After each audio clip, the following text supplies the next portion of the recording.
পৃথিবীতে এমন কিছু জায়গা আছে যা দেখলে হয়তো বা আপনি বিশ্বাস করতে পারবেন না যে এই জায়গাগুলো বাস্তব, ঠিক যেমনটা আমরা ক্যালেন্ডারের পাতায় দেখে ভাবতাম। আর আজকে আমি এসেছি ৭২টি ঝর্ণার রূপকথার মতো একটি গ্রাম সুইজারল্যান্ডের লাউটারব্রুনেনে। তবে এই গ্রামে হাঁটতে কিন্তু বেশ সাবধান। কেন বলেছি সেটা জানতে হলে পুরো ব্লগটা দেখতে হবে। আগের দিন জার্নি করে আসাতে পরের দিন ঘুম থেকে উঠতে দেরি হয়ে যায়, যার কারণে বের হতেও দেরি হয়ে যায়। আমরা যেহেতু যাচ্ছি লাউটারব্রুনেন কিন্তু আমাদের হোটেল থেকে খুব একটা দূরে ছিল না। ব্যান্ড টু ইন্টারলাকেন টু লাউটারব্রুনেন যেতে আমাদের সর্বোচ্চ ১ ঘন্টার মতো লেগেছে। ট্রেন স্টেশন থেকে আমরা ইন্টারলাকেনে ট্রেন নেই, ইন্টারলাকেন ওস্টে গিয়ে থেমে সেখান থেকে লাউটারব্রুনেনের ট্রেনটা আমাদের ২০ মিনিটে লাউটারব্রুনেনে পৌঁছে দেয়। আমার কিন্তু এরকম এই যে ঘুরতেছি, দৌড়াইতেছি, এই টাইপের অনেক ক্লিপ দেখবেন, যেটা দেখে আপনারা কোনোভাবে বোর হবে না। কারণ সুইজারল্যান্ডে গিয়ে আসলে আমি কি করব, কিভাবে কি ভিডিও করব, আমার পুরো মাথায় নষ্ট হয়ে গেছে।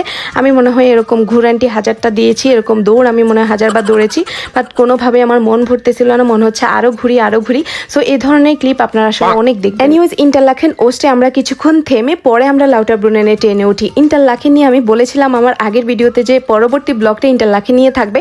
আসলে আমরা সবাই এই মিস্টেকটা করি, আমরা মনে করি যে লাউটারব্রুনেন, গিন্ডেবাল, মুর এই সিটি বা গ্রামগুলো সবগুলো ইন্টারলাকেনে, আসলে কিন্তু ইন্টারলাকেন সম্পূর্ণ আলাদা একটা সিটি, আর লাউটারব্রুনেন সম্পূর্ণ আলাদা একটা শহর বা ছোট্ট একটা গ্রামও বলা যায়। আর এই গ্রামের মধ্যে আরো অনেকগুলো ফেমাস গ্রাম আছে, যেমন গ্রিন্ডেবাল, মুরেন, যেগুলো সবগুলো মিলেই একসাথে হচ্ছে লাউটারব্রুনেন। ইন্টারলাকেন থেকে খুব কাছে হওয়াতে, মানে ২০ মিনিটের রাস্তা হওয়াতে আমরা সবাই মনে করি লাউটারব্রুনেন হচ্ছে ইন্টারলাকেনেরই একটা অংশ। যাই হোক, আমি কিন্তু অলরেডি লাউটারব্রুনেনে চলে এসেছি। একটু আগ্রহ নিয়ে এখানকার জিনিসপত্রগুলো দেখলাম, রাস্তার পাশে যে দোকানগুলো, ও মাই গড, যে দাম, আমার কিডনি বিক্রি করলেও এত দাম আমি পাবো। আর এই সেই সুইজারল্যান্ডের ফেমাস রাস্তাটা, যে রাস্তাটার ভিডিও বা রিল আপনারা অনেক দেখে থাকেন। আর এই ফেমাস রাস্তাটার কোথাও না, লাউটারব্রুনেনে প্রবেশের একদম শুরুর রাস্তা। কি বলবো, আমি জানি না, আমার ক্যামেরায় 1% সৌন্দর্য আমি ধারণ করতে পারছি না।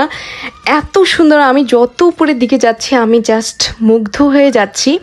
এত ছোট একটা গ্রামে প্রায় ৭২টা ঝর্ণা আছে, এজন্য এই গ্রামটাকে বলা হয় দি ভ্যালি অফ 72 ওয়াটারফল। সবচেয়ে বড় যে ঝর্ণাটা, সেটার সামনেই এখন আমি দাঁড়িয়ে আছি। এটা এত উপরে যে উপর থেকে পানি পড়ছে, এটা একদমই বোঝা যায় না, মনে হয় যে তুলা পড়ছে বা বরফ পড়তে। সাথে এই ওয়াটারফলসটা এত উপরে হওয়াতে আপনি লাউটারব্রুনেনে যে কোনো কর্নারে দাঁড়িয়ে থাকেন না কেন দেখতে পাবেন। আরেকটা মজার ব্যাপার হচ্ছে, সুইজারল্যান্ডের বেশিরভাগ শহর কিংবা গ্রামে রাস্তার পাশে আপনি এই ধরনের পানির ফাউন্টেন দেখতে পাবেন, যেগুলোর বেশিরভাগ সময় ঝর্ণা কিংবা লেকের পানি হয়, এবং এই পানিগুলো কিন্তু একদমই সেফ ড্রিঙ্ক করার জন্য। যাই হোক, আমরা এই পাশটা থেকে বের হয়ে এখন আমরা সামনের দিকে যাব, মানে গ্রামের দিকে যাব। লাউটারব্রুনেনের গ্রাম পুরোটাই আল্পস পর্বত দিয়ে ঘেরা, আর এই অসম্ভব সুন্দর আল্পস পর্বতগুলো আপনারা লাউটারব্রুনেনের যত গ্রামের দিকে যাবেন তত দেখতে পাবেন।